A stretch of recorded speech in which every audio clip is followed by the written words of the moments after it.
ನಮಸ್ಕಾರ ವೀಕ್ಷಕರೇ. ನನ್ನ ಹೆಸರು ಪ್ರಸನ್ನ ಸಾಲಿಗ್ರಾಮ ಅಂತ. ಕರ್ನಾಟಕದಲ್ಲಿ ಜನರ ಆರೋಗ್ಯ ಸುಧಾರಣೆಗಾಗಿ ಒಂದು ಆಂದೋಲನ ಇದೆ, ಸಾರ್ವತ್ರಿಕ ಆರೋಗ್ಯ ಆಂದೋಲನ ಕರ್ನಾಟಕ ಅಂತ. ಅದರ ಒಬ್ಬ ಕಾರ್ಯಕರ್ತ ನಾನು. ಸಾರ್ವತ್ರಿಕ ಆರೋಗ್ಯ ಆಂದೋಲನ ಕರ್ನಾಟಕ ಮತ್ತು ಜನಶಕ್ತಿ ಮೀಡಿಯಾದ ವತಿಯಿಂದ ಇದೇ ವಿಶ್ವ ಆರೋಗ್ಯ ದಿನ ಅಂದರೆ ಏಪ್ರಿಲ್ 7ರಂದು ಆರೋಗ್ಯದ ಬಗ್ಗೆ ಎಲ್ಲ ಆಯಾಮಗಳನ್ನೊಳಗೊಂಡ ಒಂದು ಸರಣಿ ಹೊರತರಲು ಆಲೋಚನೆ ಮಾಡಲಾಗಿದೆ. ಈ ಸರಣಿಯ ಮೂಲಕ ನಾವು ಆರೋಗ್ಯದ ವಿವಿಧ ಆಯಾಮಗಳನ್ನು ವಿವರಣೆ ಕೊಡೋದಕ್ಕೆ ಪ್ರಯತ್ನ ಮಾಡ್ತೀವಿ. ಇಂದು ನಾವು ಆರೋಗ್ಯದ ಬಗ್ಗೆ ಒಂದು ಸಂಪೂರ್ಣ ಒಂದು ಪರಿಕಲ್ಪನೆ ತಗೊಳ್ಳೋದಕ್ಕೆ ಪ್ರಯತ್ನ ಮಾಡೋಣ. ಸಾಧಾರಣ ನಾವು ಆರೋಗ್ಯ ಅಂತ ವಿಚಾರ ಮಾಡಿದ್ರೆ ನಮಗೆ ಮನಸ್ಸಿಗೆ ತೋರೋದು ವೈದ್ಯ, ಆಸ್ಪತ್ರೆ, ಔಷಧಿ, ಚಿಕಿತ್ಸೆ. ಸೊ ಈ ರೀತಿಯಾದಂಥ ಆಲೋಚನೆ ಬರುತ್ತೆ ಆರೋಗ್ಯಕ್ಕೆ. ಆರೋಗ್ಯ ಅಂದ ತಕ್ಷಣವೇ ನಾವು ಅದರ ಬಗ್ಗೆ ಯೋಚನೆ ಮಾಡಲಿಕ್ಕೆ ಶುರು ಮಾಡ್ತೇವೆ. ಆದರೆ ಸ್ವಲ್ಪ ಗಹನವಾಗಿ, ಸ್ವಲ್ಪ ಆಳವಾಗಿ ಯೋಚನೆ ಮಾಡಿದ್ರೆ ಆರೋಗ್ಯ ನಮಗೆ ಯಾವುದರಿಂದ ಸಿಗುತ್ತೆ ಅಂತ ನಾವು ಆಲೋಚನೆ ಮಾಡೋಕ್ಕೆ ಶುರು ಮಾಡಿದ್ರೆ ಆವಾಗ ನಮ್ಗೆ ಹೊಳೆಯುತ್ತೆ, ಇಲ್ಲ ಆರೋಗ್ಯಕ್ಕೆ ಆರೋಗ್ಯವಾಗಿರೋದಕ್ಕೆ ನಮಗೆ ಪೌಷ್ಟಿಕ ಆಹಾರ ಬೇಕು, ಶುದ್ಧ ಕುಡಿಯುವ ನೀರು ಬೇಕು, ವಸತಿ, ಶಿಕ್ಷಣ, ಮನೋರಂಜನೆ ಇದೆಲ್ಲನೂ ನಮಗೆ ಬೇಕು ಆರೋಗ್ಯಕ್ಕೆ. ಅಂದರೆ ಆರೋಗ್ಯಕ್ಕೆ ಇವೆಲ್ಲ ನಮಗೆ ಬೇಕು.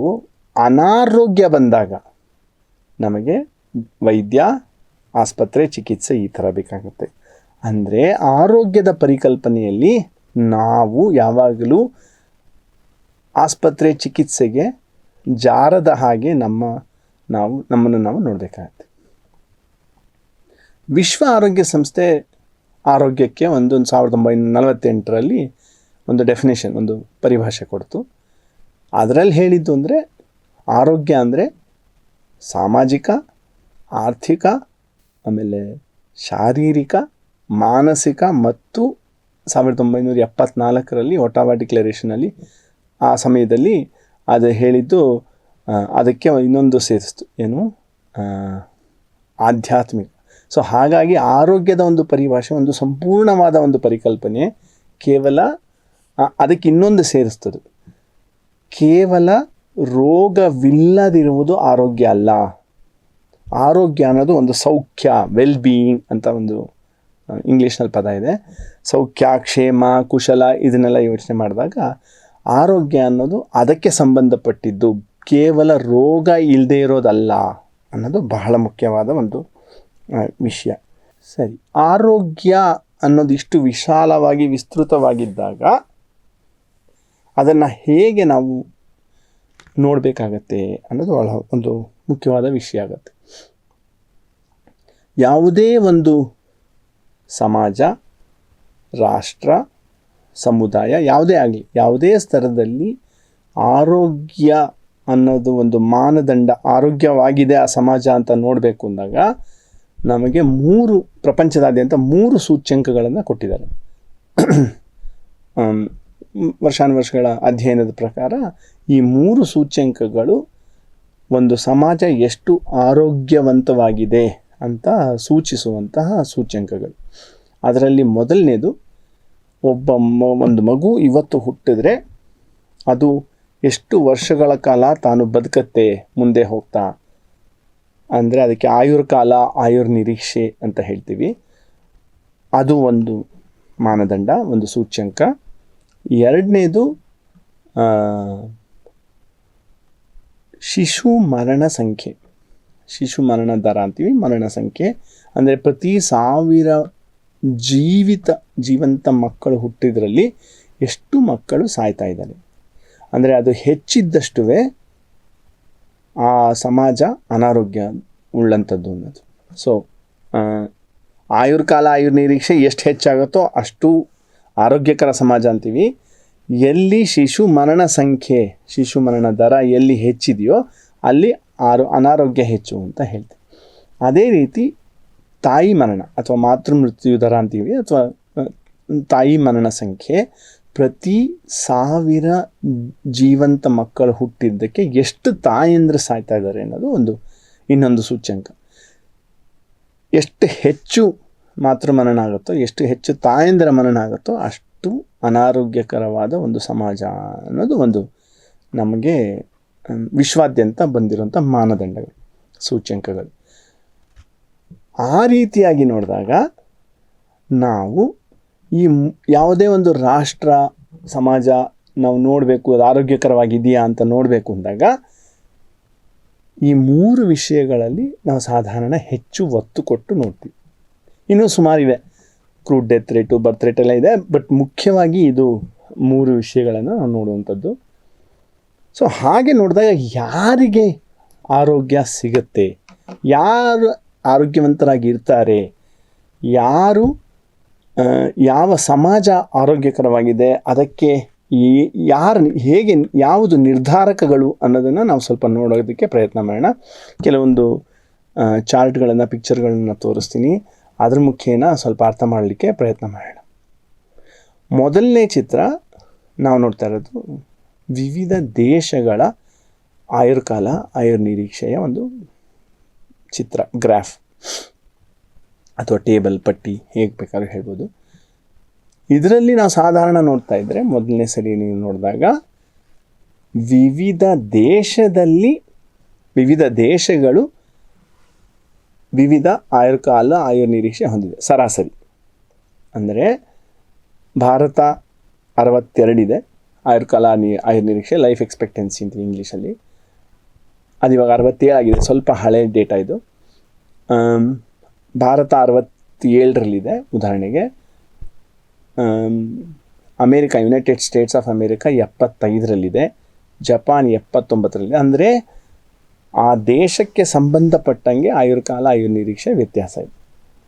ಇದು ಒಂದು ಸ್ತರದ ನೋಟ.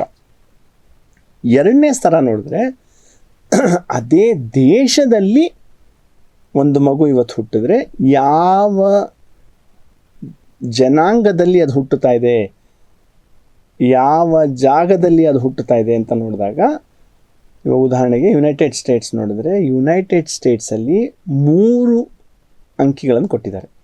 ಯುನೈಟೆಡ್ ಸ್ಟೇಟ್ಸ್ ಬ್ಲ್ಯಾಕ್ ಅಂದರೆ ಕಪ್ಪು ಜನಾಂಗದವರು, ಯುನೈಟೆಡ್ ಸ್ಟೇಟ್ಸ್ ವೈಟ್ ಬಿಳಿಯ ಪಂಗಡ, ಮೂರನೇದು ಸರಾಸರಿ ಯುನೈಟೆಡ್ ಸ್ಟೇಟ್ಸ್. ಅಂದರೆ ಯಾವ ಪಂಗಡದಲ್ಲಿ ನೀವು ನೋಡ್ತೀರಾ ಅದಕ್ಕೆ ತಕ್ಕ ಹಾಗೆ ನಿಮಗೆ ಆಯುರ್ಕಾಲ ಆಯುರ್ನಿರೀಕ್ಷೆ ವ್ಯತ್ಯಾಸ ಕಾಣುತ್ತೆ.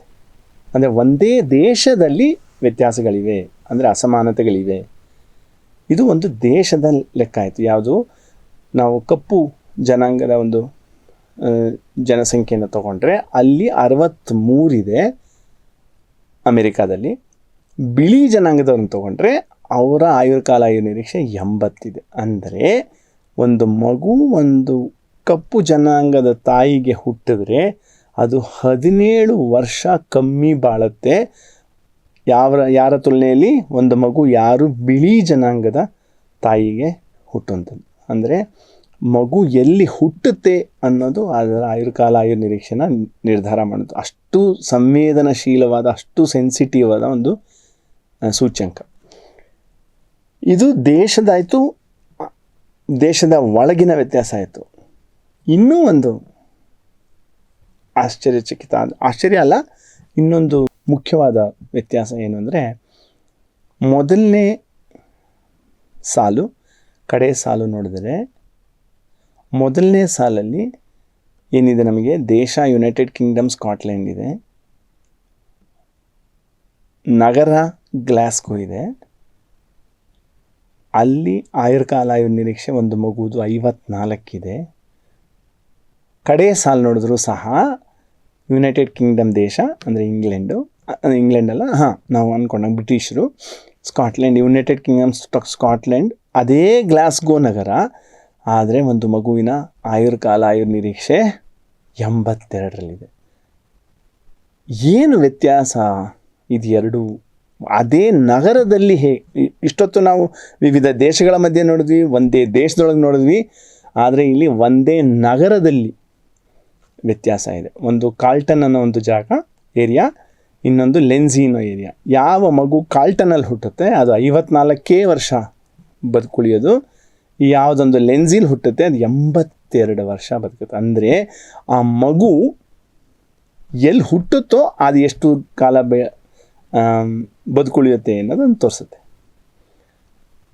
28 ವರ್ಷಗಳ ವ್ಯತ್ಯಾಸ ಇದೆ ಒಂದೇ ನಗರದಲ್ಲಿ. ಉದಾಹರಣೆಗೆ ಬೆಂಗಳೂರು ಯಾರಿಗೆ ಪರಿಚಯ ಇದೆ, ಅವರು ನಮ್ಮ ಸೋನಿ ವರ್ಲ್ಡ್ ಕೋರಮಂಗಲಲ್ಲಿ 80 ಅಡಿ ರಸ್ತೆಯಲ್ಲಿ ಸೋನಿ ವರ್ಲ್ಡ್ ಯಾರಿಗೆ ಪರಿಚಯ ಇದೆಯೋ ಅವರು, ಅಲ್ಲಿನ ಜನರು ಸಾಧಾರಣ 72-73 ಇಟ್ಕೊಂಡಿರ್ಬೋದು ಆಯುರ್ಕಾಲ ನಿರೀಕ್ಷೆ. ಅಲ್ಲಿಂದ 500 ಮೀಟ್ರ್ ದಾಟಿ ನಾವು ಸ್ವಲ್ಪ ಈಜಿಪುರ ಕಡೆ ಹೋದರೆ ಅಲ್ಲಿ ಆಯುರ್ಕಾಲ ನಿರೀಕ್ಷೆ ನಮಗೆ 58-59 ಕಾಣುವಂಥ ಒಂದು ಪರಿಸ್ಥಿತಿ.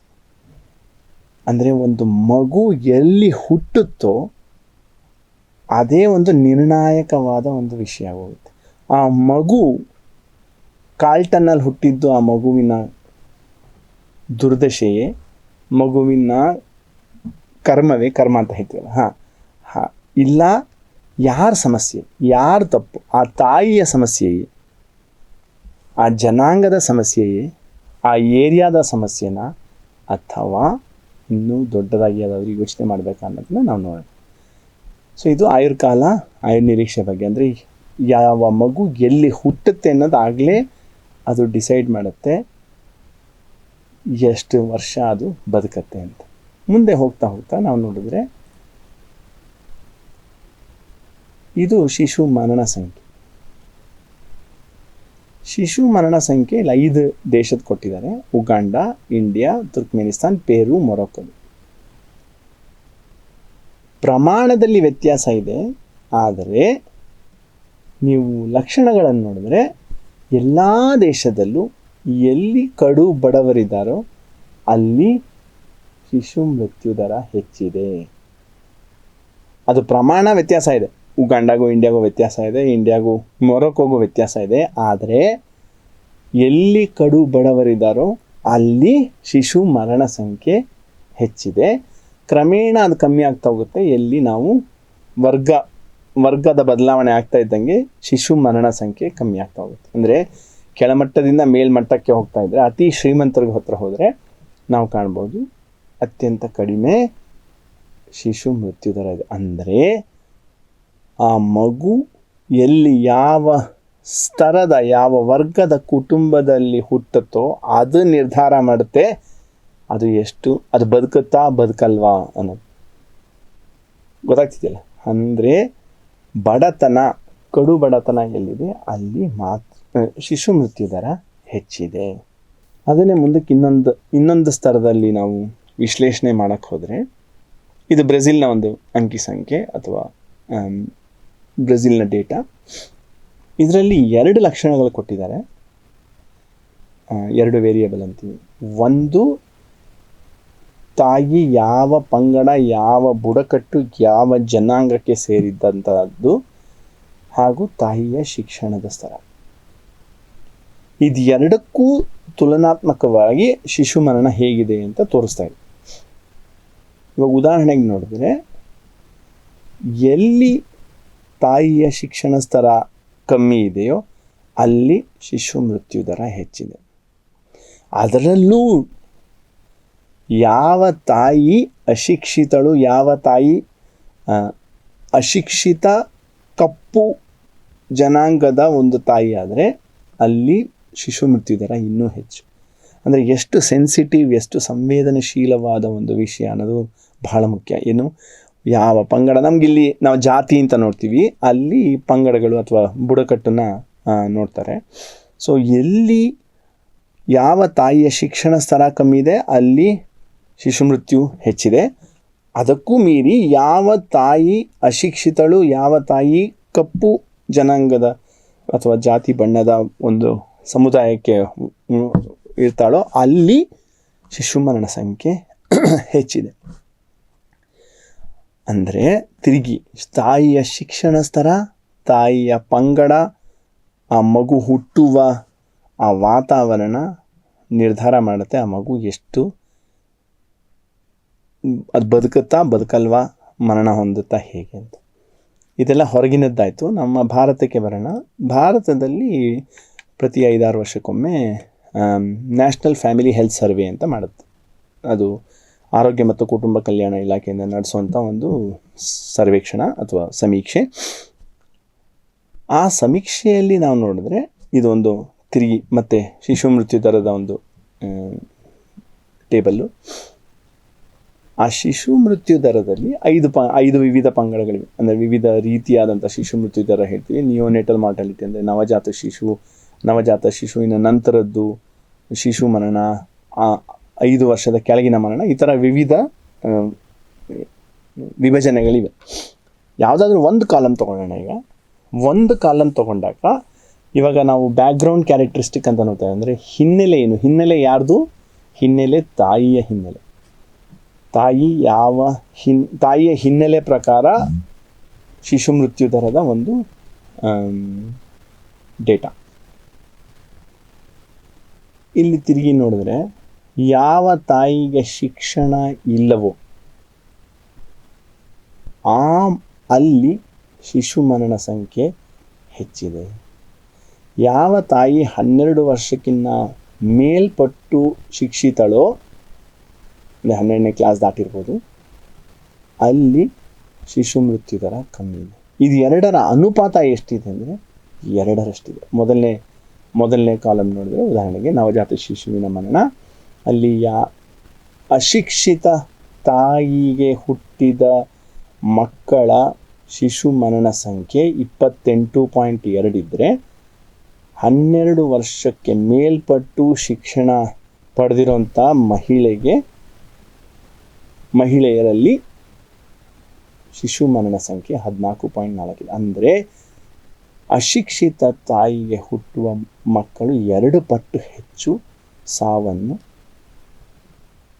ಹೊಂದುತ್ತವೆ. ಇದು ಯಾವುದೇ ಕಾಲಮ್ ತೊಗೊಂಡ್ರೂ ಬೇಕಾದ್ರೆ ಅದೇ ಬರುತ್ತೆ. ಇವಾಗ ಕಡೆಯದು ನೋಡಿದ್ರೆ 5 ವರ್ಷದ ಕೆಳಗಿನ ಶಿಶುವಿನ ಮೃತ್ಯು ದರ, ಅಲ್ಲೂ ಅಷ್ಟೇ ಅಶಿಕ್ಷಿತ ತಾಯಿಗೆ ಹುಟ್ಟಿದ ಮಕ್ಕಳಲ್ಲಿ 53.8 ಮಕ್ಕಳ ಶಿಶು ಮರಣ ದರ ಇದೆ. ಅದೇ 12 ವರ್ಷಕ್ಕಿಂತ ಮೇಲೆ ಯಾರು ಓದಿದ್ದಾರೆ ಶಿಕ್ಷಿತ ತಾಯಿ, ಅವರಿಗೆ ಹುಟ್ಟುವ ಮಕ್ಕಳಲ್ಲಿ 21 ಶಿಶು ಮೃತ್ಯು ದರ ಇದೆ. 2.5 ಪಟ್ಟು ಹೆಚ್ಚು ಮೃತ್ಯು ದರ ಅಶಿಕ್ಷಿತ ತಾಯಂದ್ರಿಗಾಗುತ್ತೆ. ಗೊತ್ತಾಯ್ತಲ್ಲ? ಅಂದರೆ ತಾಯಿಯ ಶಿಕ್ಷಣ ಮತ್ತೆ ಬಹಳ ಮುಖ್ಯ ಆಗುತ್ತೆ. ಯಾವ ನಿರ್ಧಾರಕ ಅಂದರೆ ಆರೋಗ್ಯದ ನಿರ್ಧಾರಕಗಳಲ್ಲಿ ತಾಯಿಯ ಶಿಕ್ಷಣ ಒಂದು ಬಹಳ ಮುಖ್ಯವಾದ, ಈ ಮುಂಚೆ ಹೇಳಿದಂಗೆ ಶಿಕ್ಷಣ ಒಂದು ಮುಖ್ಯವಾದ ಒಂದು ನಿರ್ಧಾರಕ ಆರೋಗ್ಯವಂತ ಸಮಾಜಕ್ಕೆ. ಧರ್ಮದ ಬಗ್ಗೆನೂ ಅದೇ ರೀತಿಯಾಗಿದೆ. ಶಿಶು ಮರಣ ಸಂಖ್ಯೆ ಸ್ವಲ್ಪ ಧರ್ಮದಲ್ಲಿ ಗಲಿಬಿಲಿ ಇದೆ. ಯಾಕೆಂದರೆ ಹಿಂದೂ ಒಳಗಡೆನೆ ಪರಿಶಿಷ್ಟ ಜಾತಿ ಪರಿಶಿಷ್ಟ ಪಂಗಡಗಳನ್ನು ತೊಗೊಂಡಿರೋದ್ರಿಂದ ಹಿಂದೂ ಶಿಶು ಮರಣ ಸಂಖ್ಯೆ ಹೆಚ್ಚು ಕಾಣುತ್ತೆ. ಆದರೆ ನಿಜವಾಗಿ ಪರಿಶಿಷ್ಟ ಜಾತಿ ಪರಿಶಿಷ್ಟ ಪಂಗಡ ತೆಗೆದರೆ ಹಿಂದೂಗಳಲ್ಲಿ ಸಹ ಸಾಧಾರಣವಾಗಿ ಶಿಶು ಮರಣ ಸಂಖ್ಯೆ ಕಮ್ಮಿ ಪರಿಪೇಕ್ಷಿದೆ ಯಾರ ತುಲನೆಯಲ್ಲಿ ಮಿಕ್ಕ ಧರ್ಮಗಳಲ್ಲಿ. ಅಫ್ಕೋರ್ಸ್ ಜೈನ್ ಧರ್ಮ ಅಥವಾ ಸಿಖ್ ಧರ್ಮದಲ್ಲಿ ಅತ್ಯಂತ ಕಡಿಮೆ ಇರುವಂಥದ್ದು ನಾವು ಕಾಣಬಹುದಾಗಿದೆ. ಮತ್ತು ಜಾತಿಗೆ ಬಂದಾಗ ಇನ್ನೂ ಸ್ಪಷ್ಟತೆ ಕಾಣುತ್ತೆ. ಜಾತಿಗೆ ಬಂದಾಗ ನೀವು ಮತ್ತೆ ನೋಡಿದ್ರೆ ಪರಿಶಿಷ್ಟ ಜಾತಿ ಪರಿಶಿಷ್ಟ ಪಂಗಡಗಳಲ್ಲಿ ಶಿಶು ಮರಣ ಸಂಖ್ಯೆ ಹೆಚ್ಚು. ಇಲ್ಲಿ ನೀವು ತಿರುಗಿ ನೋಡಿದ್ರೆ 20.7, ಇನ್ನು ಮಿಕ್ಕಿದ್ದವ್ರಿಗೆ ತುಲನೆಯಲ್ಲಿ ಈಗ ಮಿಕ್ಕಿದ್ದು 16 ಇದೆ. ಇವು ಪರಿಶಿಷ್ಟ ಜಾತಿಲಿ 20 ಇದೆ. ಅದೇ ಕಡೆ ಕಾಲಮಲ್ಲಿ ಪರಿಶಿಷ್ಟ ಅಂದರೆ 5 ವರ್ಷದ ಕೆಳಗಿನ ಮಕ್ಕಳ ಮೃತ್ಯು ದರದಲ್ಲಿ ಪರಿಶಿಷ್ಟ ಜಾತಿಲಿ 38.9 ಇದೆ, ಇತರೆಯಲ್ಲಿ 27.8. ಅಂದರೆ ಆ ಮಗು ಯಾವ ತಾಯಿಗೆ ಹುಟ್ಟುತ್ತೆ, ಶಿಕ್ಷಿತ ತಾಯಿಗ ಅಶಿಕ್ಷಿತ ತಾಯಿಗ, ಯಾವ ಧರ್ಮದಲ್ಲಿ ಹುಟ್ಟುತ್ತೆ, ಯಾವ ಜಾತಿಯಲ್ಲಿ ಹುಟ್ಟುತ್ತೆ, ಯಾವ ವರ್ಗದಲ್ಲಿ ಹುಟ್ಟುತ್ತೆ, ಅದು ನಿರ್ಣಯ ಮಾಡುತ್ತೆ ಆ ಮಗುವಿನ ಆರೋಗ್ಯ ಅಥವಾ ಆ ಸಮಾಜದ ಆರೋಗ್ಯ. ಕಡೆಯದಾಗಿ ಮತ್ತೆ ಅದೇ ಯಾರು ಬಡವರೋ, ವೆಲ್ತ್ ಇಂಡೆಕ್ಸ್ ಅಂದರೆ ವೆಲ್ತ್ ಅಂದರೆ ನಿಮ್ಮ ಸಂಪತ್ತು, ಯಾರು ಕಡು ಬಡವರೋ ಅಲ್ಲಿ ಶಿಶು ಮರಣ ಸಂಖ್ಯೆ 33.4 ಇದೆ. ಯಾವ ನವಜಾತ ಶಿಶುದು, ಯಾವ ಕುಟುಂಬಗಳು ಶ್ರೀಮಂತರೋ ಅಲ್ಲಿ 13.7 ಇದೆ. ಅಂದರೆ 3 ಪಟ್ಟು ವ್ಯತ್ಯಾಸ ಬರುತ್ತೆ ಒಂದು ಬಡ ಕುಟುಂಬಕ್ಕೂ ಒಂದು ಶ್ರೀಮಂತ ಕುಟುಂಬಕ್ಕೂ ಇರುವ ತುಲನೆ.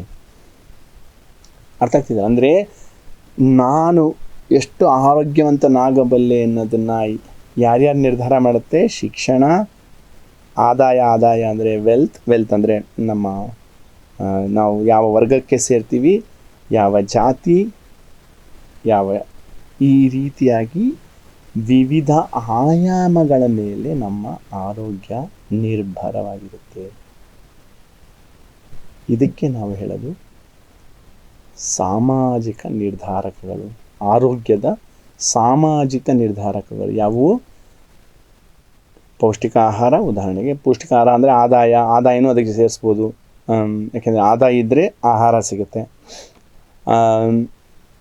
ಶಿಕ್ಷಣ, ಜಾತಿ, ಧರ್ಮ, ಲಿಂಗತ್ವ, ಇದೆಲ್ಲವೂ ಸೇರಿ ನಾವು ಹೇಳೋದು ಇವುಗಳೆಲ್ಲ ಆರೋಗ್ಯದ ಸಾಮಾಜಿಕ ನಿರ್ಧಾರಕಗಳು ಅನ್ನೋದು. ಅಂದರೆ ಇಲ್ಲಿ ಇನ್ನೊಂದು ಗಮನಿಸಬೇಕಾಗಿರೋದು ಅಸಮಾನತೆ. ಎಲ್ಲಿ ಅಸಮಾನತೆ ಇದೆಯೋ ಅಲ್ಲಿ ಅನಾರೋಗ್ಯ ಹೆಚ್ಚು. ಅದಕ್ಕೆ ಬರೋಣ. ಇನ್ನೊಂದು ವಿಶೇಷವಾದ ಒಂದು ಅಧ್ಯಯನ ಆಗಿದೆ. ಅದು ಒಬ್ಬ ವಿಜ್ಞಾನಿ ಲಂಡನ್ನಲ್ಲಿ ವೈಟ್ ಹಾಲ್ ಅನ್ನೋ ಒಂದು ಬಿಲ್ಡಿಂಗ್ ಇದೆ. ನಮ್ಮ ಕರ್ನಾಟಕದಲ್ಲಿ ವಿಕಾಸಸೌಧ ಇದೆಯಲ್ಲ, ವಿಕಾಸಸೌಧದಲ್ಲಿ ಯಾರು ಕೂತ್ಕೋತಾರೆ? ನಮ್ಮ ಅಧಿಕಾರಾಂಗ ಕೂತ್ಕೊಳ್ಳುತ್ತೆ. ಅಂದರೆ ನಮ್ಮ IAS ಅಧಿಕಾರಿಗಳು, IPS, ICS ಇವ್ರುಗಳು ಕೂರುವಂಥ ಜಾಗ ವಿಕಾಸಸೌಧ. ಅದೇ ರೀತಿ ಲಂಡನ್ನಲ್ಲಿ ವೈಟ್ ಹಾಲ್ ಅಂತ ಒಂದು ಸೌಧ ಇದೆ. ಅಲ್ಲಿ ಈ ವಿಜ್ಞಾನಿ ಒಂದು ಅಧ್ಯಯನ ಮಾಡಿದ್ರು. ಯಾರ ಮಧ್ಯೆ? IAS ಅಧಿಕಾರಿಗಳ ಮಧ್ಯೆ. ಅಂದರೆ ಉದಾಹರಣೆಗೆ ನಮ್ಮಲ್ಲಿ ಇವಾಗ IAS ಅಧಿಕಾರಿಗಳು ಯಾರಿರ್ತಾರೆ? ಒಬ್ಬರು ಚೀಫ್ ಸೆಕ್ರೆಟರಿ ಇರ್ತಾರೆ, ಪ್ರಿನ್ಸಿಪಲ್ ಸೆಕ್ರೆಟರಿ ಇರ್ತಾರೆ, ಜಾಯಿಂಟ್ ಸೆಕ್ರೆಟರಿ ಇರ್ತಾರೆ, ಸೆಕ್ರೆಟರಿ ಇರ್ತಾರೆ. ಈ 4 ಉದಾಹರಣೆಗೆ ತಗೋತಾ ಇದ್ದೀನಿ. ಇವರು ಅಧ್ಯಯನ ಆರೋಗ್ಯದ ವಿಷಯದಲ್ಲಿ ಅವರುಗಳ ಮಧ್ಯೆ ಮಾಡಿದ್ರು. ಅಲ್ಲಿ ಕಂಡಿದ್ದೇನೆಂದರೆ, ಯಾರು ಚೀಫ್ ಸೆಕ್ರೆಟರಿ ಇದ್ದಾರೆ ಅವರು ನಮ್ಮ ಪ್ರಿನ್ಸಿಪಲ್ ಸೆಕ್ರೆಟರಿಗಿನ್ನ ಹೆಚ್ಚು ಆರೋಗ್ಯವಂತರಾಗಿದ್ದಾರೆ. ಯಾರು ಪ್ರಿನ್ಸಿಪಲ್ ಸೆಕ್ರೆಟರಿ ಇದ್ದಾರೆ ಅವರು ಜಾಯಿಂಟ್ ಸೆಕ್ರೆಟರಿಗಿನ್ನ ಆರೋಗ್ಯವಂತರಾಗಿದ್ದಾರೆ. ಯಾರು ಜಾಯಿಂಟ್ ಸೆಕ್ರೆಟರಿ ಇದ್ದಾರೆ ಅವರು ಸೆಕ್ರೆಟರಿಗಿನ್ನ ಆರೋಗ್ಯವಂತರಾಗಿದ್ದಾರೆ. ಅಂದರೆ ಕೇವಲ ಬಡವ ಮತ್ತು ಶ್ರೀಮಂತರ ಮಧ್ಯೆ ಆರೋಗ್ಯದ ವ್ಯತ್ಯಾಸ ಅಲ್ಲ. ನಮ್ಮನ್ನು ನಾವು ಸಮಾಜದಲ್ಲಿ ಯಾವ ಸ್ತರದಲ್ಲಿ ನಮ್ಮನ್ನು ನಾವು ಕಾಣ್ಕೋತೀವಿ ಅದರ ಪ್ರಕಾರ ನಮಗೆ ಆರೋಗ್ಯ ಬರುತ್ತೆ. ಅಂದರೆ ಇದು ಕೇವಲ ಒಂದು ಬಡತನ ಹಾಗೂ ಶ್ರೀಮಂತರ ಮಧ್ಯದಲ್ಲಿರುವಂಥ ಆರೋಗ್ಯದ ವ್ಯತ್ಯಾಸ. ಇನ್ನೊಂದು ಅದರಲ್ಲೇ ನಾವು ಏನು ಹೇಳೋದು ಅಂದರೆ, ಯಾವ ಸ್ತರದಲ್ಲಿ ಸಾಮಾಜಿಕ ಸ್ತರದಲ್ಲಿ ನಮ್ಮನ್ನು ನಾವು ಕಂಡುಕೋತೇವೋ ಅದರ ಪ್ರಕಾರ ನಮಗೆ ಆರೋಗ್ಯ ಇರುತ್ತೆ. ಅಂದರೆ ಆರೋಗ್ಯ ಒಂದು ಸಾಮಾಜಿಕ ವಿಷಯ, ಕೇವಲ ತಾಂತ್ರಿಕ ವಿಷಯವಲ್ಲ. ಈ ಇಂಜೆಕ್ಷನ್ನು ಆ ಮಾತ್ರೆ ಅಲ್ಲ. ಸಮಾಜ ಹೇಗಿದೆಯೋ, ಸಮಾಜದಲ್ಲಿ ಏರುಪೇರು, ಈ ಅಸಮಾನತೆ ಹೇಗಿದೆಯೋ ಅದರ ಪ್ರಕಾರ ಆರೋಗ್ಯದ ಒಂದು ಸ್ಥಿತಿಗತಿ ಇರುತ್ತೆ. ಅಂದರೆ ಇದು ಈ ಮುಂಚೆ ಹೇಳ್ದಂಗೆ ಬರೀ ಬಡವ ಮತ್ತು ಶ್ರೀಮಂತ ಅನ್ನೋದಲ್ಲದೆ ಯಾವ ಸ್ತರದಲ್ಲಿ ನಮ್ಮನ್ನು ನಾವು ಕಂಡುಕೋತೇವೆ ಸಮಾಜದಲ್ಲಿ ಅದರ ಪ್ರಕಾರ ನಮಗೆ ಆರೋಗ್ಯ ಸಿಗುತ್ತೆ. ಸೊ ಇಷ್ಟು ಸೂಕ್ಷ್ಮವಾದ ಒಂದು ವಿಷಯ ಆರೋಗ್ಯ ಅನ್ನೋದು. ಅಂದರೆ ಈಗ ನಮ್ಮ ಒಬ್ಬರು ಸಮಾಜ ವಿಜ್ಞಾನಿ ಸ್ನೇಹಿತ ಇದ್ದಾರೆ. ಅವರು ಈ ಮುಂಚೆನೂ ಹೇಳಿದ್ದೀನಿ ಪ್ರೋಗ್ರಾಮಲ್ಲಿ. ಅವರು ಹೇಳಿದ್ದೀನೂ ನನ್ನ ಕಣ್ಮುಂದೆ ಇದೆ. ಇದು ಹೇಳಿ ಸುಮಾರು ಒಂದು 20 ವರ್ಷ ಆಗ್ತಾರಂತು. ಎಲ್ಲಿಯವರೆಗೂ ವೈದ್ಯನ ಚರ್ಮದ ಬಣ್ಣ ಹಾಗೂ ರೋಗಿಯ ಚರ್ಮದ ಬಣ್ಣದ ವ್ಯತ್ಯಾಸ ಇರುತ್ತೋ ಅಲ್ಲಿಯವರೆಗೂ ಅನಾರೋಗ್ಯ ಇರುತ್ತೆ. ಅಂದರೆ ಎಲ್ಲಿವರೆಗೂ ಅಸಮಾನತೆ ಇರುತ್ತೋ ಅಲ್ಲಿವರೆಗೂ ಅನಾರೋಗ್ಯ, ಕಟ್ಟಿಟ್ಟ ಬುತ್ತಿ. ಹಾಗಿದ್ದಲ್ಲಿ ಆರೋಗ್ಯ ಬೇಕು ಒಂದು ಸಮಾಜದಲ್ಲಿ ಅಂದರೆ ನಾವು ಯಾವ ಕಡೆ ಹೋಗಬೇಕು? ಸಮಾನತೆ ಕಡೆಗೆ ಹೋಗಬೇಕು. ಅಸಮಾನತೆಗೆ ನಮಗೆ ಗೊತ್ತಾಗಿದೆ ಈಗ ಸಮಾಜದಲ್ಲಿ ಅಸಮಾನತೆ ಇದೆ ಅಂತ. ಅದಕ್ಕೆ ನಮ್ಮ ಕಾರ್ಯನೀತಿ ಹೇಗಿರಬೇಕು, ಯಾವ ಮಾರ್ಗ ಅನುಸರಿಸಬೇಕು ಅನ್ನೋದೊಂದು ಸ್ವಲ್ಪ ನೋಡೋಣ. ಸೊ ಇಷ್ಟೊತ್ತು ಅರ್ಥ ಆಯ್ತಲ್ಲ, ಆರೋಗ್ಯ ಅನ್ನೋದು ಕೇವಲ ಒಂದು ತಾಂತ್ರಿಕ ವಿಷಯ ಅಲ್ಲ, ಟೆಕ್ನಿಕಲ್ ಇಶ್ಯೂ ಅಲ್ಲ. ಆರೋಗ್ಯ ಅನ್ನೋದು ಸಾಮಾಜಿಕ ವಿಷಯ. ಸಮಾಜ ಹೇಗಿದೆಯೋ ಹಾಗೆ ಅದಕ್ಕೆ ತಕ್ಕ ಹಾಗೆ ಆರೋಗ್ಯ ಇರುತ್ತೆ. ಸೊ ಈ ಥರದ ಅಸಮಾನತೆ ಇದ್ದಾಗ ನಮ್ಮ ಕಾರ್ಯನೀತಿ ಹೇಗಿರಬೇಕು, ನಾವು ಯಾವ ಮಾರ್ಗ ಅನುಸರಿಸಬೇಕು ಅನ್ನೋದನ್ನ ಒಂದು ಸ್ವಲ್ಪ ನೋಡೋಣ. ಅದಕ್ಕೆ ಒಂದು ನಿದರ್ಶನ ಇದರಲ್ಲಿದೆ ನೋಡಿ. ಇಲ್ಲೇನು ಕಾಣ್ತಾ ಇದ್ದೀವಿ, ಇಲ್ಲಿ ನಮ್ಮ ಕಾರ್ಯನೀತಿ ಅಥವಾ ನಾವು ಏನು ಮಾರ್ಗ ಅನುಸರಿಸಿ ಸಮಾನ ಮಾರ್ಗ ಅನುಸರಿಸಿದ್ದೇವೆ. ಇಲ್ಲಿ ಸಮಸ್ಯೆ ಏನಿದೆ ಅದರ ಬಗ್ಗೆನೂ ಒಂಚೂರು ಚರ್ಚೆ ಮಾಡಿ. ಇದು ನಾವು ಹೇಳ್ತಾ ಇರೋದು ಸಮಾನವಾದ ಒಂದು ನಮ್ಮ ಕಾರ್ಯನೀತಿ. ನಾವು ರಣನೀತಿ ಅಂತ ಉಪಯೋಗಿಸಲ್ಲ, ಯುದ್ಧದ ಶಬ್ದಗಳನ್ನು ಸ್ವಲ್ಪ ಆದಷ್ಟು ಕಮ್ಮಿಯಾಗಿ ಉಪಯೋಗಿಸ್ತೀವಿ. ಹಾಗಾಗಿ ಕಾರ್ಯನೀತಿ ಅಂತೀವಿ ಅಥವಾ ಮಾರ್ಗ ಅಂತ ಹೇಳಿ. ಈ ಮಾರ್ಗ ಅನುಸರಿಸಿದ್ದಲ್ಲಿ ಏನಾಗ್ತಾ ಇದೆ? ಅದೇ ರೀತಿ ಇದೊಂದು ಬಹಳ ಫೇಮಸ್ ಕಾರ್ಟೂನ್ ವ್ಯಂಗ್ಯ ಚಿತ್ರ ನಾವು ಉಪಯೋಗಿಸ್ತೀವಿ ಇದನ್ನು. ಈ ಚಿತ್ರನ ಸಾಧಾರಣವಾಗಿ ಈ ಚಿತ್ರ ನೋಡಿದ್ರೆ ಆ ಅಂಪೈರ್ ಏನಿದ್ದಾನೆ ಅವನು ಹೇಳ್ತಾ ಇದ್ದಾನೆ, ಇಲ್ಲಿ ಯಾವುದೇ ರೀತಿಯಾದಂತಹ ಪಾರ್ಶಾಲಿಟಿ ಇಲ್ಲ. ಒಂದು ಕಣ್ಣಿಗೆ ಬಣ್ಣ, ಒಂದು ಕಣ್ಣಿಗೆ ಬೆಣ್ಣೆ, ಇನ್ನೊಂದು ಕಣ್ಣಿಗೆ ಸುಣ್ಣ, ಆ ಥರ ಇಲ್ಲ. ಯಾರು ಮೊದಲು ಈ ರೇಸ್ ನೋಡಿದ್ರೆ ಯಾರು ಮೊದಲು ಈ ರೇಸನ್ನು ತಲುಪ್ತಾರೋ ಆ ಟ್ರೋಫಿ ಅವ್ರಿಗೆ ಸಿಗುತ್ತೆ. ಇಲ್ಲಿ ನಮ್ಗೇನು ಅನಿಸುತ್ತೆ,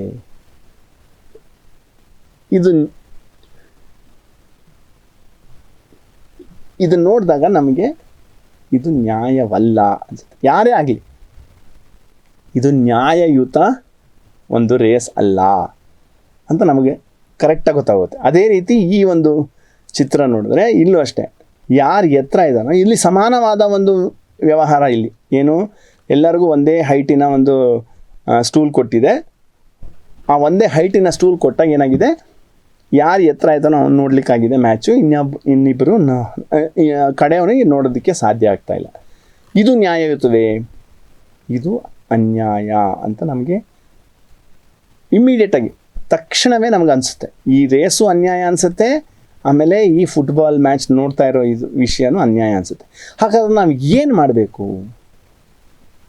ನಾವು ಹೇಗೆ, ನಮ್ಮ ವರ್ತನೆ ಹೇಗಿರಬೇಕು ಅಂತ ಕೇಳಿದಾಗ ಇಲ್ಲಿ ನೋಡಿ, ಇಲ್ಲಿ ನೀವೇನು ಮಾಡಬೇಕು ಅಂತ ಯೋಚನೆ ಮಾಡ್ತೀರಾ?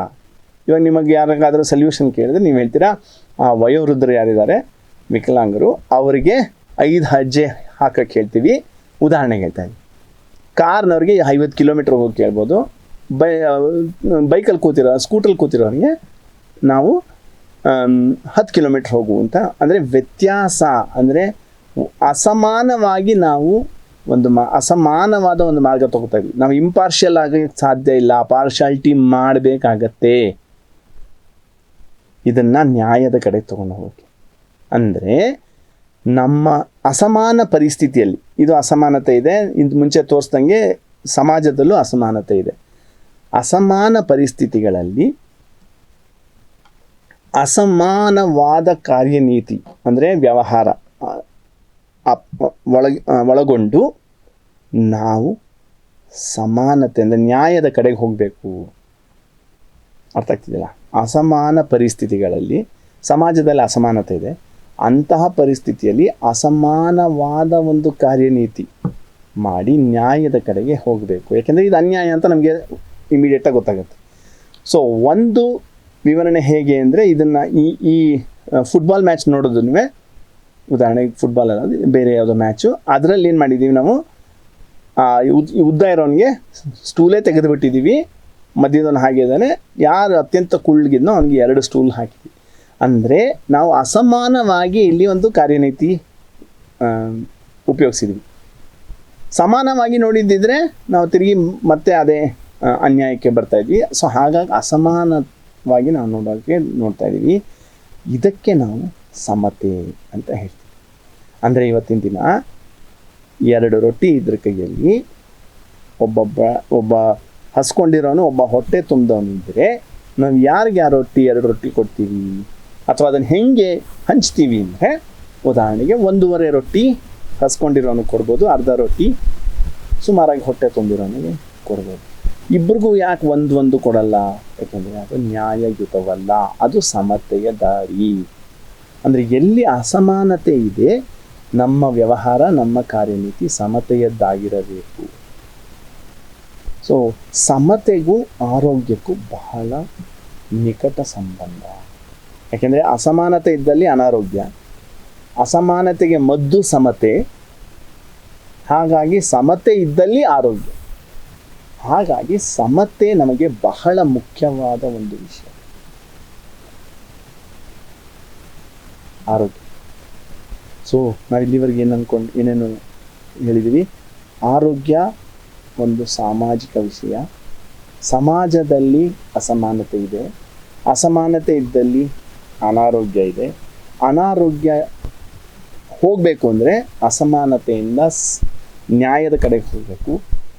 ನ್ಯಾಯದ ಕಡೆಗೆ ಹೋಗಬೇಕು ಅಂದರೆ ಸಮತೆಯ ಒಂದು ಪರಿಕಲ್ಪನೆ ನಮಗಿರಬೇಕು, ಸಮತೆಯ ಒಂದು ನಮಗೆ ಕಾರ್ಯನೀತಿ ನಮ್ಮದಾಗಿದೆ. ಸಮತೆ ಮತ್ತು ಆರೋಗ್ಯ ಇದು ಒಂದು ಬಹಳ ಮುಖ್ಯವಾದ ವಿಷಯ. ಕ್ಷಯರೋಗ ತಗೊಳ್ಳೋಣ. ಕ್ಷಯರೋಗ ಗೊತ್ತಾ? TB, tuberculosis. ಅದು ಹೇಗೆ ರೋಗವಾಗುತ್ತೆ, ಯಾವುದರಿಂದ ರೋಗ ಬರುತ್ತೆ ಅಂತ ಕೇಳಿದ್ರೆ, ಕ್ಷಯರೋಗ ನಮಗೆ ಯಾವುದರಿಂದ ಬರುತ್ತೆ? ಕ್ಷಯರೋಗ ಬರೋದು ಒಂದು ಬ್ಯಾಕ್ಟೀರಿಯಾ, ಮೈಕೋಬ್ಯಾಕ್ಟೀರಿಯಂ ಟ್ಯೂಬರ್ಕ್ಯುಲೈ ಅಂತ. ಈ ಬ್ಯಾಕ್ಟೀರಿಯಾಯಿಂದ ನಮಗೆ TB ರೋಗ ಬರುವಂಥ ಸಾಧ್ಯತೆ. ಹಾಗಂದರೆ ನಮ್ಮ ರಕ್ತದಲ್ಲಿ ಬ್ಯಾಕ್ಟೀರಿಯಾ ಇದ್ದರೆ ನಮಗೆ ರೋಗ ಬಂದಂಗ ಇಲ್ಲ. ಉದಾಹರಣೆಗೆ ಈ ದೇಶದಲ್ಲಿ 40% ಜನರ ರಕ್ತದಲ್ಲಿ ಯಾವುದೇ ರಕ್ತ ಪರೀಕ್ಷೆ ಮಾಡಿದ್ರೆ, ಒಂದು 15 ಜನದಲ್ಲಿ ರಕ್ತ ಪರೀಕ್ಷೆ ಮಾಡಿದ್ರೆ ಕನಿಷ್ಠ 6 ರಿಂದ 7 ಜನರಲ್ಲಿ ಈ ಬ್ಯಾಕ್ಟೀರಿಯಾ ಕಂಡುಬರುತ್ತೆ ರಕ್ತದಲ್ಲಿ. ಹಾಗಂದರೆ ಅವರೆಲ್ಲರೂ TB ರೋಗಿಗಳೇ, ಕ್ಷಯ ರೋಗಿಗಳೇ? ಇಲ್ಲ. ಆ TB ಬ್ಯಾಕ್ಟೀರಿಯಾ ಇದ್ದಿದ್ದು ರೋಗವಾಗಿ ಯಾವಾಗ ಬದಲಾಯಿಸುತ್ತೆ, ಮಾರ್ಪಾಡಾಗತ್ತೆ ಅಂತ ಕೇಳಿದಾಗ, ಯಾವ ವ್ಯಕ್ತಿಯಲ್ಲಿ ರೋಗ ನಿರೋಧಕ ಶಕ್ತಿ ಕಮ್ಮಿ ಇರುತ್ತೋ ಆ ವ್ಯಕ್ತಿಯಲ್ಲಿ ಆ ಬ್ಯಾಕ್ಟೀರಿಯಾ ಉಲ್ಬಣಗೊಂಡು ಅದು ರೋಗವಾಗಿ ಬದಲಾಯಿಸುತ್ತೆ. ಯಾವ ವ್ಯಕ್ತಿಗೆ ರೋಗ ಪ್ರತಿರೋಧಕ ಶಕ್ತಿ ಕಮ್ಮಿ ಇರುತ್ತೆ, ಯಾರು ಅಪೌಷ್ಟಿಕವಾಗಿರ್ತಾರೋ ಅವರಿಗೆ ರೋಗ ಪ್ರತಿರೋಧಕ ಶಕ್ತಿ ಕಮ್ಮಿ ಇರುತ್ತೆ.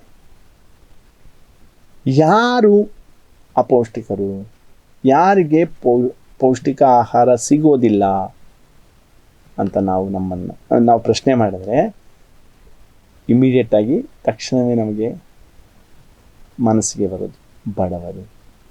ಅಂದರೆ ಬಡತನದಿಂದ ಅಪೌಷ್ಟಿಕತೆಯಿಂದ ರೋಗ ನಿರೋಧಕ ಶಕ್ತಿಯ ಕುಸಿತ, ಅದರಿಂದ TB. ಸೊ ಹಾಗಾಗಿ ವಿಶ್ವ ಆರೋಗ್ಯ ಸಂಸ್ಥೆ ಕೂಡ ಟ್ಯೂಬರ್ಕ್ಯುಲೋಸಿಸ್ನ, TBನ ಡಿಸೀಸ್ ಆಫ್ ಪಾವರ್ಟಿ ಅಂತ ಹೇಳುತ್ತೆ, ಬಡತನದ ಒಂದು ರೋಗ ಅಂತ ಹೇಳುತ್ತೆ, ಘೋಷಣೆ ಕೂಡ ಮಾಡಿದೆ. ಅಂದರೆ ಮತ್ತೆ ಟ್ಯೂಬರ್ಕ್ಯುಲೋಸಿಸ್ ತಗೊಂಡ್ರೆ ಆರೋಗ್ಯದ ಸಾಮಾಜಿಕ ನಿರ್ಧಾರಕಗಳ ಬಗ್ಗೆ ಸ್ಪಷ್ಟ ಒಂದು ಚಿತ್ರಣ ಬರುತ್ತೆ.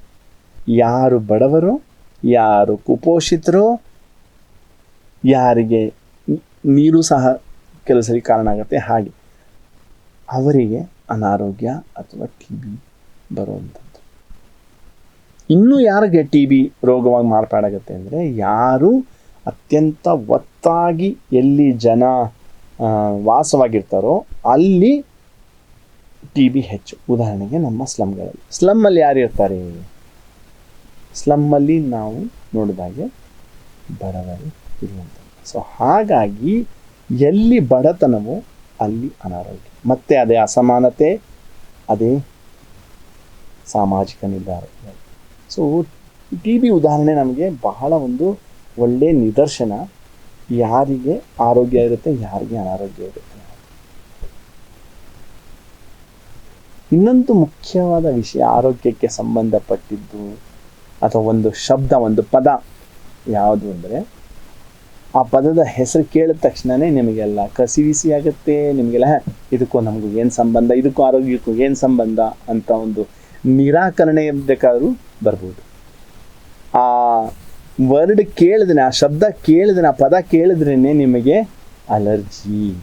ಸಾಧಾರಣವಾಗಿ ಮಧ್ಯಮ ವರ್ಗದವ್ರಿಗೆ ಅಥವಾ ಯಾರಿಗೇ ಆಗಲಿ ಆ ಪದನ ಉಚ್ಚಾರ ಮಾಡಿದ ತಕ್ಷಣವೇ ನಮಗೆ ಅಲರ್ಜಿ. ಯಾವುದಪ್ಪ ಆ ಪದ ಅಂದರೆ ರಾಜಕೀಯ.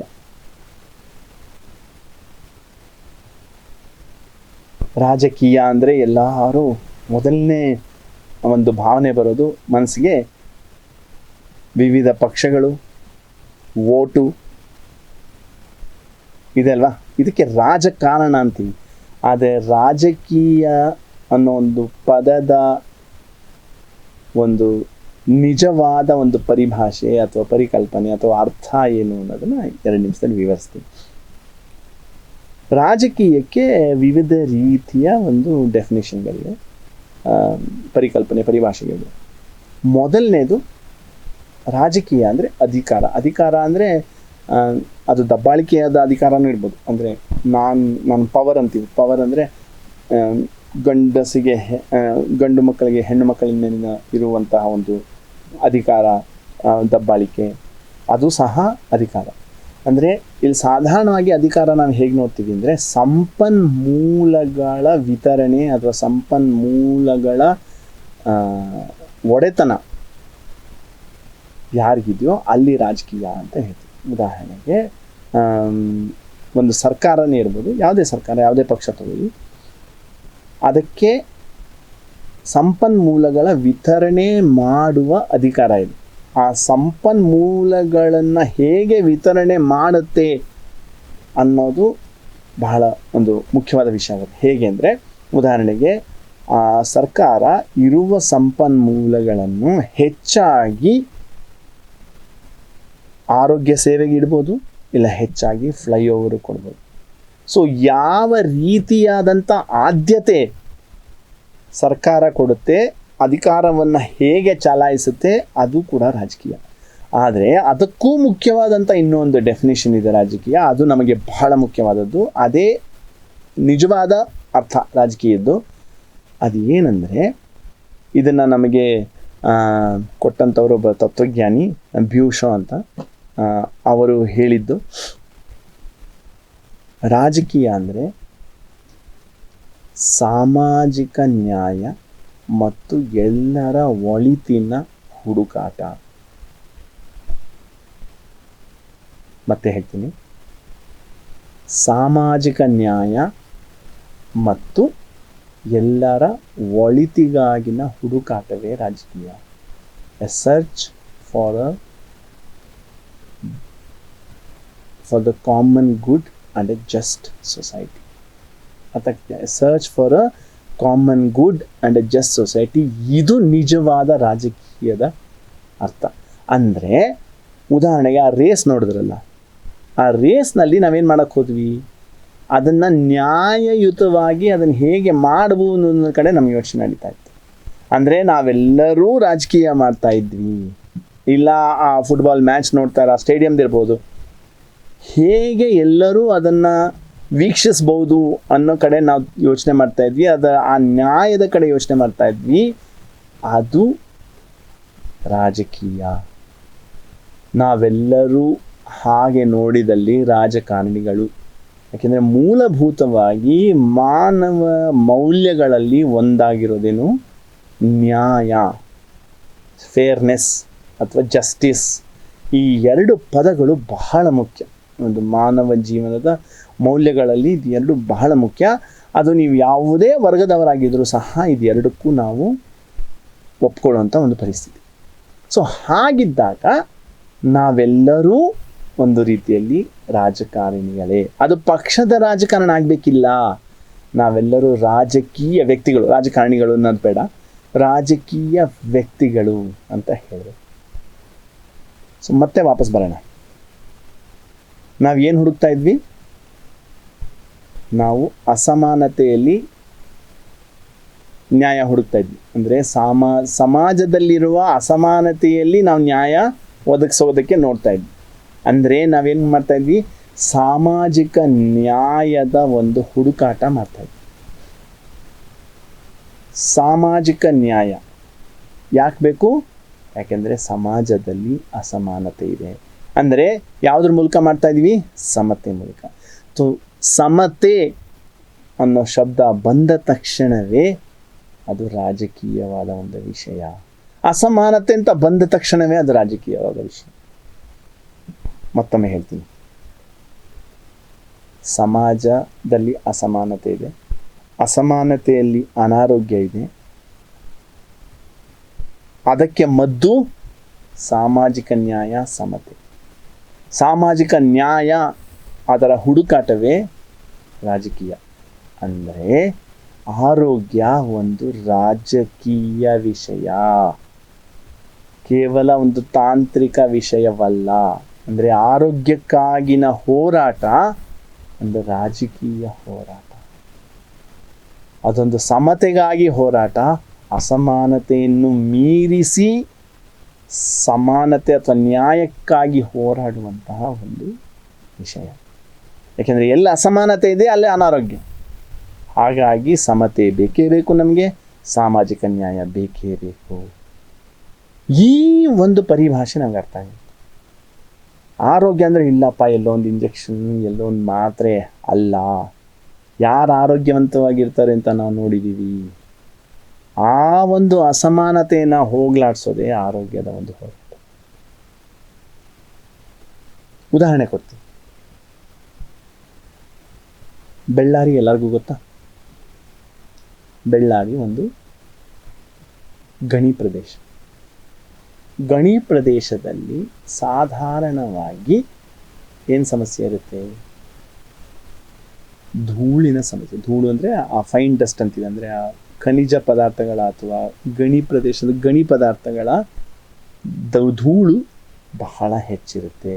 ಧೂಳು ಹೆಚ್ಚಿದ್ದಲ್ಲಿ ಅದು ನಮ್ಮ ಶ್ವಾಸಕೋಶಕ್ಕೆ ನೇರವಾಗಿ ಅಟ್ಯಾಕ್ ಮಾಡುತ್ತೆ. ನಮ್ಮ ಲಂಗ್ಸನ್ನು ಅದು ನೇರವಾಗಿ ಅಟ್ಯಾಕ್ ಮಾಡುತ್ತೆ.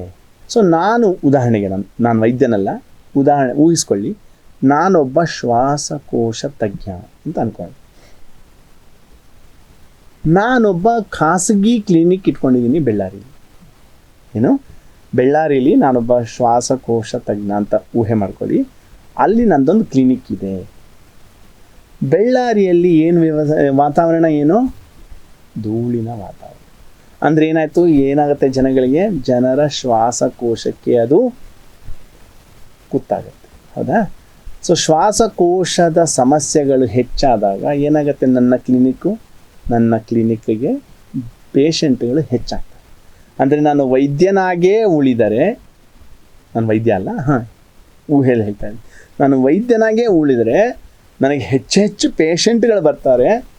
ಅವರನ್ನು ಟ್ರೀಟ್ ಮಾಡೋದ್ರಲ್ಲಿ ನನಗೆ ಹೆಚ್ಚು ಖುಷಿ ಸಿಗುತ್ತೆ ಒಂದು ಕಡೆ. ಇನ್ನೊಂದು ಕಡೆ ನಾನು ಖಾಸಗಿ ಆಸ್ಪತ್ರೆ ಇಟ್ಕೊಂಡಿದ್ರೆ ನನಗೆ ಬಿಸ್ನೆಸ್ ಸಾಕಷ್ಟು ಸಿಗುತ್ತೆ. ನಾನೊಂದು 3 ಮಹಡಿ ಮನೆ ಕೂಡ ಕಟ್ಬೋದು.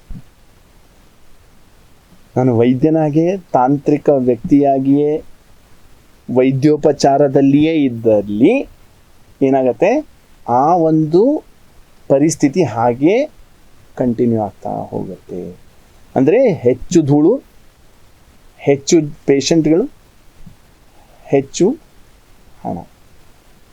ಆದರೆ ನಾನು ವೈದ್ಯಕೀಯ ವೃತ್ತಿಯಿಂದ ಸ್ವಲ್ಪ ಮುಂದಕ್ಕೆ ಹೋಗಬೇಕು, ಆರೋಗ್ಯ ಕಾರ್ಯಕರ್ತನಾಗಬೇಕು ಅಂದರೆ ಏನು ಮಾಡ್ತೀನಿ?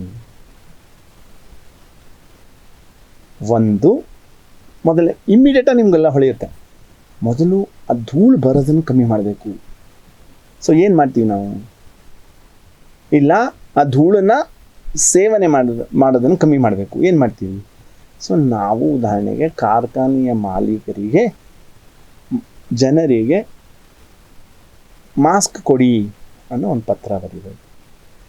ಇಲ್ಲ ನಾವು ಸರ್ಕಾರಕ್ಕೆ ಬರೆದು ಈ ಫ್ಯಾಕ್ಟ್ರಿನ ನಿಯಂತ್ರಣಕ್ಕೆ ತಗೊಳ್ಳಿ, ಕಡಿವಾಣ ಹಾಕಿ ಅದಕ್ಕೆ ರೂಲ್ಸ್ ಮಾಡಿ, ಇದೆಲ್ಲ ನಾವು ಪತ್ರ ಕೂಡ ಬರಿಬೋದು, ವಕಾಲತ್ತು ಮಾಡಬಹುದು. ಅಂದರೆ ನಾನಾಗ ಆರೋಗ್ಯ ಕಾರ್ಯಕರ್ತನಾಗಿ ಮಾರ್ಪಾಡಾಗಿದ್ದೀನಿ, ವೈದ್ಯನಾಗಿಯೇ ಉಳಿದಿಲ್ಲ. ಗೊತ್ತಾಗ್ತಿದ್ದಿಲ್ಲ? ಅಂದರೆ ಒಬ್ಬ ವೈದ್ಯನಿಂದ ಅಥವಾ ಒಬ್ಬ ಮೆಡಿಕಲ್ ವ್ಯಕ್ತಿಯಿಂದ ಆರೋಗ್ಯ ಕಾರ್ಯಕರ್ತನಾಗುವ ಹಾದಿ ಏನು? ವಕಾಲತ್ತು, ಪತ್ರ ಬರೆಯೋದು, ಜನಸಂಘಟನೆ ಮಾಡೋದು, ಜನರನ್ನು ಸೇರಿಸೋದು, ಇದೆಲ್ಲವೂ ರಾಜಕೀಯ ಕೆಲಸಗಳು. ತಿರುಗಿ ರಾಜಕೀಯ ಅಂದರೆ ಪಕ್ಷ ಅಲ್ಲ, ಯಾವುದೋ ಓಟ್ ಹಾಕ್ಬಿಟ್ಟು. ನಮ್ಮ ದೇಶದಲ್ಲಿ ಸುಮಾರು ಕನ್ಫ್ಯೂಷನ್ ಇದೆ.